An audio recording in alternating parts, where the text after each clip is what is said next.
Bonjour et bienvenue sur notre vlog numéro 10. Oh, tu sais compter. Bah oui, toujours. Bonjour à tous, changement de décor. La semaine dernière nous étions à Strasbourg sur la place de la cathédrale. Maintenant nous sommes à Nyons. Oui, Nyons, petite bourgade de la Drôme provençale. Mais pourquoi me direz-vous vous êtes à Nyons? Et bien en fait on a laissé nos ânes en Alsace. Céline et moi, nous sommes partis chacun de notre côté retrouver nos familles pour quelques jours. Et moi je suis revenu à Nyons pour voir mon loustic. Voilà. Bonjour. Voilà. Manon qui était venue avec nous 3 semaines au mois d'août pour ceux qui nous lisent depuis quelques temps. Dans notre vlog cette semaine on est à Apremont en Savoie, on a quitté l'Isère. Quelques kilomètres après Barreau où on est resté un petit moment. À Apremont on a rencontré un couple d'éleveurs de moutons et de chèvres qui nous présentent leur petite exploitation et leur délicieux fromage. Voilà, une très belle rencontre faite en chemin. On les a croisés alors qu'ils remontaient de la traite leur troupeau. Et ben, on vous laisse avec nos images. On vous souhaite une très belle semaine. Et pour vous abonner à notre chaîne YouTube, cliquez ici. Oui, en bas à droite. Voilà, vous recevrez les notifications dès la publication de vidéos. Et si vous voulez nous aider, nous envoyer un petit pourboire suite au visionnage de nos vidéos, vous pouvez cliquer ici sur Tipeee. Voilà. En attendant, Tipeee. En attendant, on vous souhaite une bonne semaine et puis on vous dit à la semaine prochaine. Retour en Alsace où nous sommes posés. Bye bye. Bye bye.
Nous avons un troupeau de chèvres ici et un troupeau de brebis laitières, à peu près une 50aine de chèvres et une 60aine de brebis que nous trayons et nous faisons du fromage de chèvre, de brebis, de mélange et nous vendons notre fromage quasiment tout en direct sur des marchés, des AMAP et un petit peu à la maison également.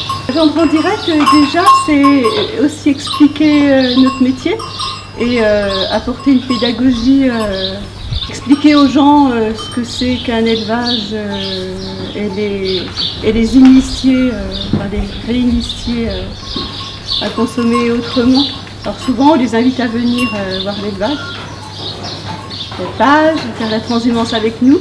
Donc certains nous accompagnent, ça arrive que certains nous accompagnent pendant la transhumance. Et ça leur permet de mieux comprendre. Bon, l'été, comme on est à l'alpage, voilà, on quitte ce pays viticole parce que c'est vraiment ancré, la viticulture à Premont. Voilà. Ça, beaucoup à Premont ne savent même pas qu'on existe, quoi. Que la ferme avec des chèvres et des brebis est bien implantée à Premont. Ça, ils l'ignorent. Et puis il y a eu l'émergence des AMAP qui nous a un peu sortis de notre ferme. On s'est senti un peu moins seul. Et ce sont des gens comme hier, vous avez vu Clément qui est venu nous aider. Il y a des gens qui viennent nous aider et pas que. Enfin, moi j'estime que ce lieu est ouvert à tous. C'est pas un lieu qui nous appartient à nous. C'est un terrain, pas un terrain de jeu, mais moi j'aime bien que les gens entrent. Déjà pourquoi pas qu'ils aient aussi une initiative qui ressemble à la nôtre, le rapport à la terre et à l'animal, et ça leur permet vraiment de voir la réalité de notre métier s'il en est un. Voilà, donc là je pense ouvrir ma savonnerie cet hiver. Voilà. Et là je ferai officiellement du savon que je pourrais vendre. À base de lait de brebis, pourquoi pas au lait de chèvre, mais lait de brebis c'est tellement riche, dans un savon, ça donne un savon très onctueux. Moi j'aime bien jouer, mais c'est mon côté fantaisiste, comme élever des boucs de bas, ou tout ça, ça sort un peu des sentiers battus. Ah oui, le bouc de bas. Les boucs de bas. Et en fait, nos boucs s'étaient sauvés une année, donc il a fallu les rattraper. Je leur ai mis une loge et j'ai vu, comme j'expliquais hier, ils nous suivaient bien à la loge. Et comme j'ai un peu peur des chevaux, j'avais très envie de randonner avec un animal, mais pas un cheval parce que c'est trop imposant pour moi. Et du coup, je me suis dit peut-être avec des boucs de bas, ça se ferait. Donc pendant 2 ans, j'ai cherché quelqu'un qui faisait ça et j'ai trouvé donc cette personne en Suisse, allemande, près de laquelle je me suis renseignée, et qui m'a fabriqué le matériel pour Hector, que j'ai reçu par la poste. Et donc j'ai battu Hector, tout petit, on l'a habitué à porter des charges sans bas parce que je n'en avais pas. Et ça se passait très bien, c'était très facile. Donc on a continué comme ça à lui faire porter des charges et à randonner un peu autour, puis de plus en plus loin. Et puis là, cette année, on a castré 3 autres jeunes boucs avec lesquels on aimerait continuer l'aventure.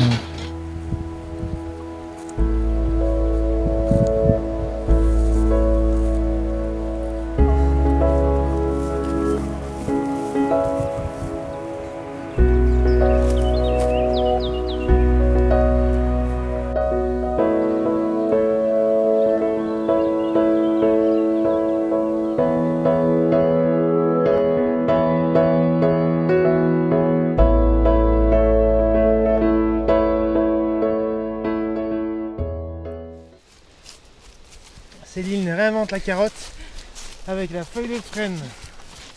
Voilà comment faire avancer une mule.